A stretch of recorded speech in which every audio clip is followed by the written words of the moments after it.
할렐루야. 주님의 은혜가 오늘도 여러분 삶 가운데 가득하시기를 주의 이름으로 축원을 드립니다. 시편 147편의 말씀, 앞서서 1절부터 6절까지의 내용을 함께 나누면서 147편이 어떤 배경 속에서 기록된 말씀인지를 이미 말씀을 드렸습니다. 2절 말씀과 13절의 말씀을 통해서 흩어졌고 또 도망갔고 또 어려운 상황 가운데 있었던 이스라엘을 다시 불러 모으신 상황, 곧 이스라엘의 역사를 알지 못하면 이 구절들은 무슨 구절인가 라고 궁금하게 여길 수밖에 없겠지만, 이스라엘의 역사를 알고 있는 우리 모세오경과 왕정 500년, 페르시아 7권이라는 이런 전체적인 틀만이라도 조금 알고 있어도 흩어졌다가 돌아왔다, 아수르는 흩어져서 그냥 소멸되어 버리고 아수르에 의해서 북이스라엘이 흩어졌다가 그냥 거기에서 박혀버렸고, 그 다음에 이스라엘 백성들이 남유다가 남았을 때는 흩어졌다가 다시 하나님이 모이게 하셨고 라는 그런 차이가 있겠죠. 그리고 그 성이 무너져서 예루살렘 그 성전이 다 무너졌다가 13절에 그가 내 문빗장을 견고히 하시고 내 가운데에 있는 너희의 자녀들에게 복을 주셨다라고 이야기하는 것은, 느헤미야 성경을 좀 이해하지 못하면 이 감격 이런 정황들은 이해가 안 되겠죠. 그래서 느헤미야가 돌아와서 또 느헤미야 이야기를 하다 보면 하나님께서 고레스 왕을 통해서 이스라엘 백성들이 바벨론에서 페르시아로 넘어갔던 정권의 페르시아의 고레스 왕이 이스라엘을 다시 돌아오게 했을 때에 그들이 기쁨 가운데 성전의 기명 5,400개와 함께 그들이 역사를 다시 바라보면서 우리가 왜 이런 일들을 겪을 수밖에 없었는가를 다시 창세기부터 다시 읽고 다시 재정립한 말씀인 역대상하를 또 한 손에 붙잡고, 그래서 성전 기명 5,400개와 역대상하라는 하나님의 말씀의 선물을 양손에 가지고선 돌아온 사람들이 바로 1차, 2차, 3차에 걸쳐서 돌아온 사람들이죠. 물론 이렇게 예루살렘으로 돌아온 사람들은 1차와 2차 사이에 에스더 사건을 경험한 것이요, 2차와 3차 돌아온 사람들은 그 환란과 하만의 그 전체를 몰살시키려고 하는 위기 속에서 살아남은 사람들이라는 얘기입니다. 이런 정황들이 이해가 안 되면 그냥 역사 이야기나 대충 이해하고 그 역사 속에서 성경에 흘러가는 내용들이나 이해하는 것인데, 절대 그렇게 단순히 봐야 될 그런 내용이 아니라는 거죠. 2차, 3차로 에스라와 느헤미야가 데리고 온 사람들은 그 페르시아에서 그 죽음의 위기에서 구원을 받은, 마치 애굽에서 건져냄을 받은 거에 거의 방불할 정도의 그 긴장감이 있었던 그 죽음의 위협에서 맞습니다. 장자가 살아나는 걸 경험했다면 페르시아의 고레스 왕, 그의 칙령, 그것으로 돌아오게 되었지만 바로 그 페르시아의 하만이 그 이스라엘 민족들을 몰살시키려고 할 때에 그 몰살로부터 구원함을 받고 돌아온 사람들이 2차, 3차에 걸쳐서 돌아온 사람들이었다는 얘기죠. 구원받은 거죠. 그래서 그 구원에 대한 삶의 반응으로 다시 돌아와 성벽을 건축을 하고 그 성벽이 그들을 보호하는, 여기 문빗장이라고 이야기하는 것처럼 이런 정황들이 다 이해가 되어야 이 내용들이 시편 147편이 그렇게 포로로 끌려갔다가 돌아온 사람들이 하나님에게 찬양을 올려드리고 그 정황 속에서 이 말씀들이 이제 이해가 됩니다. 자, 그래서 전체적인 결론이기도 합니다만 시편 147편을 통해서 이야기하려고 하는 게 무엇이냐? 제가 지금 쭉 말씀드린 거는요, 역사가 아닙니다. 이게 오해하시면 안 됩니다. 성경을 말씀을 나누고 성경을 좀 가르쳐 드리고 배워야 될 때 참 말도 안 되는 변명과 함께 불평과 불만을 늘어놓는 것이 바로, 아니 왜 이스라엘 역사를 배워야 되니? 이스라엘의 역사가 아니고요, 성경이에요. 성경의 내용이 역사가 된 거지 역사 속에서 아니요, 그 역사가 하나님의 말씀이에요. 그러니까 우리가 이 순서라는 것, 개념이라는 게 정리가 안 되니까 무엇이 우선이고 또 무엇이 본질인지를 모릅니다. 역사가 먼저라고 생각을 해요. 아니요, 그 역사를 쥐고 있는 분이 하나님이고요, 그 역사라는 페이지에다가 적어 놓은 게 말씀입니다. 그러니까 말씀이지 역사가 아니에요. 근데 자꾸 우리는 역사를 공부를 해야 된다 해서 부담감을 갖습니다. 그게 아니고 오늘 본문이 바로 그 역사라는 그 틀을 속에서 뭘 얘기하려고 하는 거냐면, 제가 쭉 말씀드렸잖아요. 이스라엘의 역사적인 일들인데 그게 결국 하나님의 말씀입니다. 기록된 거예요. 뭘 하려고 하는 거냐.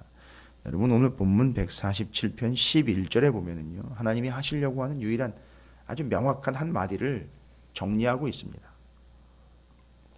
시편 147편 11절의 말씀입니다. 우리가 좀 한 목소리로 함께 읽었으면 좋겠어요.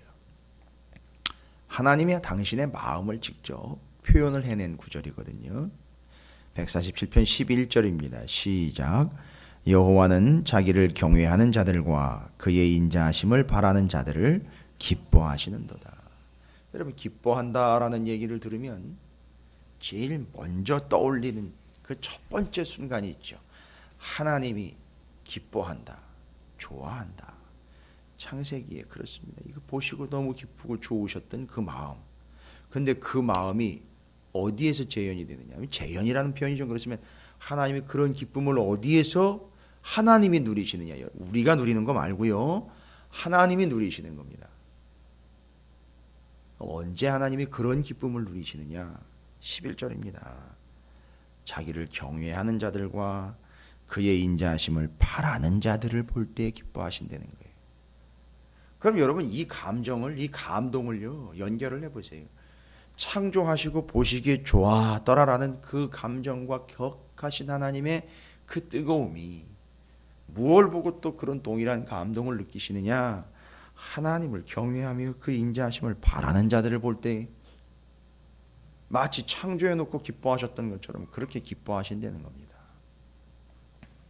바라건대 이 새벽에 하나님 앞에 나온 여러분이요, 졸음을 쫓고 피곤함을 쫓고 삶의 분주함을 뒤로 미루고 이렇게 나와 있는 이 모습이 제발이지, 아니, 저는 제 입장에서는 정말 간절하게 바라는 바는 여러분께서 우리가 하나님을 경외하며 그 인자하심을 바라는 믿음으로 이 자리에 함께 하시는 줄로 믿습니다. 그리고 이 늘 새벽 시간이 그 하나님을 경외하며 인자하심을 바라는 자리가 되시기를 주님의 이름으로 축복합니다.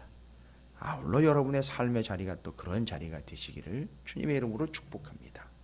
자, 그러면 하나님이요, 그냥 대책 없이 나를 경외하는 자가 누군가, 나의 인자함을 바라는 자가 누군가를 그냥 테스트하듯 여러 백성들 중에 누구 눈에 보이는 대로 이렇게 딱 집어가지고선 그들 때문에 기뻐하는 노림수의 기쁨이 아니라, 하나님이 자기를 경외하고 기뻐하는, 자기를 경외하며 그 인자하심을 바라는 자들을 기뻐하시는데, 하나님이 하나님을 경외하며 하나님의 인자하심을 바라도록 하기 위해서 장치를 또한 마련하셨습니다. 장치라는 표현이 좀 그렇습니다만, 하나님이 하나님을 경외하도록 하고 하나님의 인자하심을 바라도록 하기 위해서 하나님이 취하신 조치가 있습니다.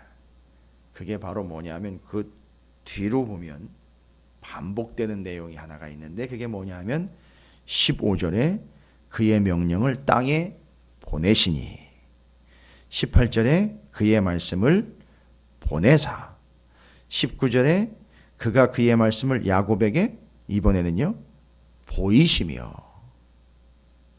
20절에 하나님은 어느 민족에게도 이런 일을 하신 적이 없다는 거예요. 이게 연결이 돼야 됩니다. 그럼 이 구조로 정리를 다시 한번 해보시면 이해가 쉬우실 거예요. 하나님은 뭘 보고 기뻐하시느냐? 바로 하나님을 경외하며 그 하나님의 인자하심을 바라는 자들을 기뻐하십니다. 그럼 하나님은 하나님을 경외하며 하나님의 인자하심을 바라도록 하기 위하여 하나님이 무슨 조치를 취하셨느냐 하면, 그 하나님의 말씀을 이 땅에 보내시고 그걸 보여주신다는 거예요. 이 두 가지를 좀 기억하셨으면 좋겠어요. 보내시고 보이신다. 보내신다라는 말은 예수님이 오시는 것을 연결하셔도 되겠지만, 보내신다라는 말은 쉽게 말하면 하나님의 말씀, 하나님의 명령을 보내신다는 건 말씀하신다는 거예요. 근데 그 말씀이 존재가 되기 때문에 보내는 바가 되는 거예요. 그리고 보이신다라는 말은요, 이런 말씀이 보입니까? 당연히 보이죠. 언제 보입니까? 말씀대로 사는 걸 보면 그게 말씀인 거죠. 그 다음에 말씀대로 이루어진 걸 보면 보이는 거예요. 그럼 제가 뒤것 후자 얘기를 할게요. 하나님은 하나님이 말씀을 하셔서 말씀대로 이루어지는 걸 보여주신다, 이런 얘기입니다. 목적이 뭐라고요? 문제 해결을 해주기 위해서가 아니라 하나님을 경외하고 그 인자하심을 바라는 자가 되도록 하기 위해서 하나님은 이 말씀을 보내시고 보여주신다는 겁니다. 이렇게 정리합니다. 하나님을 경외하며 하나님의 인자하심을 바라는 자들의 특징이 바로 무엇일까요? 하나님이 말씀하실 것을 기대하며 하나님의 말씀들이 이루어지는 것을 기대하는 자들이 되도록 한다라는 걸 말하는 겁니다. 그래서 하나님은 그 하나님의 말씀을 보내십니다. 본문 15절에 보시면 그렇게 정리가 되어 있습니다. 그의 명령을 땅에 보내시니 그의 말씀이 속히 달리는도다. 와우, 엄청난 말씀입니다. 하나님의 말씀이요, 그냥 이렇게 왔다가 아닙니다. 우리에게 보내셨다라는 걸로 끝나는 게 아니라 하나님의 말씀을 보내셨는데 그 보내신 말씀이요, 어떻게 합니까? 속히 달린다는 겁니다. 이건 속도를 이야기하는 거지요. 이게 참 감이 안 잡혀요. 다른 거가 아니고요, 말씀을 보내신 이유가 있지 않습니까? 경외하며 인자하심을 바라는 자가 되도록 하기 위한 것입니까? 여러분, 말씀을 속히 보내는 것은요, 바로 우리가 그 말씀에 그렇게 반응을 해야 한다라는 거예요. 속히 오시기 때문에 속히 반응하라는 거예요. 일치성과 접촉성에 있어서 속히 반응하라는 겁니다. 이건 그 얘기예요. 하나님의 말씀은 속도가 있어요. 아주 속히 임한다라고 했어요. 속히 달린다, 엄청 빨리 달린다, 뭐 이런 얘기겠죠. 그러니까요, 뭔 겁니까? 휙 하고 지나가니까 그냥 눈으로 나고 흘겨라 보라, 이런 얘기가 아니라 그에 그렇게 반응을 하라는 겁니다. 하나님 말씀하셔요. 그런데 우리는 그 하나님의 말씀에 그러한 속도로 또한 속히 반응하여 달려가는 자가 되어야 한다라는 것을 이야기하고 있어요. 그게 바로 뭐라는 거죠? 경외하며 그 인자하심을 바라는 행위예요. 뭘 어떻게 해주시기를 바라는, 앉아가지고서 뭘 어떻게 되기를 바라는 그런 개념이 아니라, 그래서 하나님 말씀하셔요. 아주 속히 달려갑니다. 그러면요, 그걸 속히 쫓아가면 되는 겁니다. 그걸 따라가면 되는 거죠. 속히 반응하면 되는 거죠. 그게 하나님, 그 하나님을 경외하는 거고 그 인자를 바라는 거예요. 그래서 하나님을 경외하는 자들과 그 인자를 바라는 자들의 행동이 민첩합니다. 빨라요. 반응 속도가 빠릅니다. 여러분, 그게 경외하는 거예요. 그 인자함을 바라는 겁니다. 그 다음으로 그렇게 해서 그 하나님의 말씀이요, 16, 17절에 보면 놀라운 얘기가 기록이 돼요. 눈을 양털같이 내리시며 서리를 재같이 흩으시며 우박을 떡부스러기같이 뿌리시나니 누가 능히 그의 추위를 감당하리요. 잘 보시면은요, 눈, 서리, 우박이 엄청나게 추운 것과 연결되어 있죠. 그런데 그것도 하나님이 뿌리시는 거예요. 날리시는 겁니다. 18절에 이렇게 나와 있습니다. 그의 말씀을 보내사 그것들을 녹이십니다. 야, 이 말씀이 그 얼어붙게 만들고 춥게 만들고 그냥 그 순간 굳어버리게 만들었던 모든 문제들과 같이 그 눈발, 서리발, 우박을 쫙 녹여버리신다는 얘기로 우리에게 말씀하시는 거 봅니다. 삶이 얼어 있고요, 붙잡혀 있고요, 얽매여 있던 모든 것들을 하나님의 말씀을 보내셔서 녹여내듯 그렇게 싹 녹아나는 것처럼, 예, 맞습니다. 하나님의 말씀은 해결책이에요. 그러니까 그거 붙잡으라는 얘기죠. 속도감 있게 붙잡으라는 얘기죠. 반응하라는 얘기죠. 그래서 18절 그의 말씀을 보내사 그것들을 녹이시고 바람을 불게 하신 즉 물이 흐르는 거예요. 다 풀어진 거예요. 다 녹이는 겁니다. 이렇게 말씀을 보내신 이유입니다. 그 말씀의 능력입니다. 19절에 이어서 계속 얘기합니다. 그가 그의 말씀을 야곱에게 보이시며 그의 율례와 규례를 이스라엘에게 보이시는도다. 보였다. 다 이루어 주셨다는 거예요. 그렇죠? 이건 그냥 개념 정리를 한 게 아니라 하나님의 말씀을 보면 다 정리가 되는 거죠. 우리가 알고 있는 몇 개의 상식적인 말씀 말고요. 구약 성경에 시편 여기 이 사람들이 역대 상하를 가지고 다시 돌아와 가지고 예루살렘에다가 성전 짓기 전까지요. 그 이전까지 역사에서 어느 것 한 말씀도 안 이루어진 게 없다는 거예요. 다 봤다는 겁니다. 다 봤다는 거예요. 싹 다 봤다는 거예요. 어느 것 하나 안 이루어진 게 없다는 거예요. 우리는 몰라요. 얼마나 이루어졌는지. 기껏해야 성경 몇 번 읽고 설교 말씀이나 듣고 내가 펼쳐서 읽어본 것들만 기억하겠죠. 그러나 이스라엘은 그렇지 않습니다. 다 보여주신 거예요. 싹 다. 단지 그걸 좀 옮겨서 기록한 것이 말씀이다 보니까 물론 그 말씀도 우리는 다 쳐다보지 못해요. 뭐가 어떻게 이루어졌는지 볼 수도 없을 정도로 이걸 그냥 한켠으로 밀어놓고 있는 삶을 살고 있지만 이스라엘은 그렇지 않습니다. 왜냐? 잘 보세요.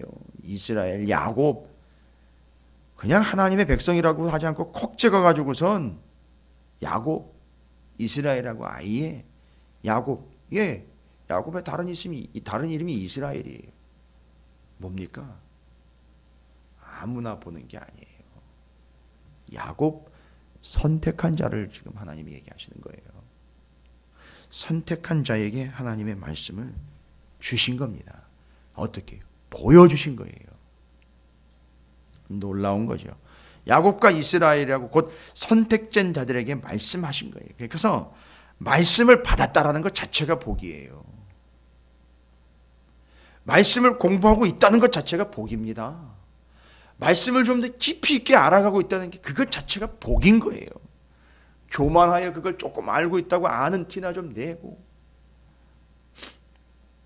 조금 더 아는 게 마치 지식과 자랑을 쌓아가는 것처럼 착각한 영지주의적 특성을 가지고 있는 이단 서설에 빠져가지고 조금 더 알고 있고 내가 조금 더 수위가 높은 지식을 알고 있다래 맞습니다. 그게 영지주의지 않습니까? 영적인 지식의 급에 따라서 자기의 구원이 좌우된다라는 걸 믿는 영지주의적 사상과 발단을 가지고 이단들이 이런 거 모르지 라고 이야기하면서 대들어서 거기에 혹하고 넘어가가지고 결국 지옥으로 가게 되는 이단들의 빠진 영혼들, 불쌍한 거지요.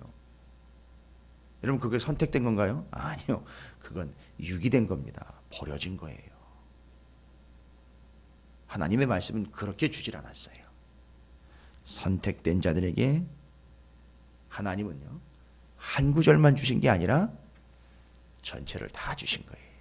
야곱 이스라엘에게요. 여기 다시 돌아올 때까지 역대상하 창세기부터 역대상하까지 다 주신 거예요. 그렇게 우리에게는요 창세기부터 요한계시록까지 다 주신 겁니다. 그걸 받았다라는 게 부담스러워. 오늘도 뭐 어떻게 하라고 말씀에 적혀 있대. 그게 계속 부담이에요. 그렇게 말씀하지 마십시오. 그건 부담이 아니라 복이에요. 복. 그들에게 주신 겁니다. 세상에서 다른 어떤 것보다도 말씀을 받았다는 것이 곧 복이고 하나님의 선택을 받았다는 증거입니다. 새벽마다 나와서 하나님의 말씀을 받는 거 아닙니까? 그게 복인 거예요. 그 자체가 복인 겁니다. 그래서 20절 얘기하는 거죠. 그는 어느 민족에게도 이와 같이 행하지 아니하셨나. 어느 민족이요? 야곱과 이스라엘이라고 일컬어지고 있는 이들 외에 어떤 다른 민족에게도 이렇게 하신 적이 없다는 거예요. 이거 뭘 얘기하는 겁니까? 그거요. 하나님 말씀을 아는 게, 받은 게, 보는 게 그게 진짜 복이라는 겁니다. 요걸 얘기하려고 하는 거예요. 여러분 말씀을 좀 여러분이 좀 보여주셨으면 좋겠어요. 입으로 이렇게 내뱉는다고 보여지는 게 아니라 아까도 말씀드렸죠. 말씀이 어떻게 보여지니까 행함으로 보여지는 거죠. 이루어지는 걸 보면 보여지는 거지요. 꼭 그래야지만 보여지는 게 아니라 그건 확실한 증거예요. 우리가 볼 수 있는 증거입니다. 그러니까 여러분이 그 증거가 되시면 돼요. 그런데 어떻게 반응하라고 합니까? 속히 반응하라고. 그게 복인 줄 알라는 거죠. 말씀을 받는 것 자체가 복이라는 거죠. 여러분 이렇게 오늘 하루도 이렇게 복되게 시작하신 것 하나님께 감사하시기 바라겠습니다. 20절 그는 어느 민족에게도 이와 같이 행하지 아니하셨나니 그들은 그의 법도를 알지 못하였도다. 와우. 우리가 하나님의 법, 하나님의 명령, 하나님의 말씀을 알고 있다라는 거죠. 그게 얼마나 큰 복인지 여기서 기록을 하고 있습니다. 여러분께서 그 하나님의 말씀을 보내시고 보이시는 것에 속히 반응하시고 그것이 복인 것을 믿는 풍성한 삶이 되시기를 주님의 이름으로 축원을 드립니다.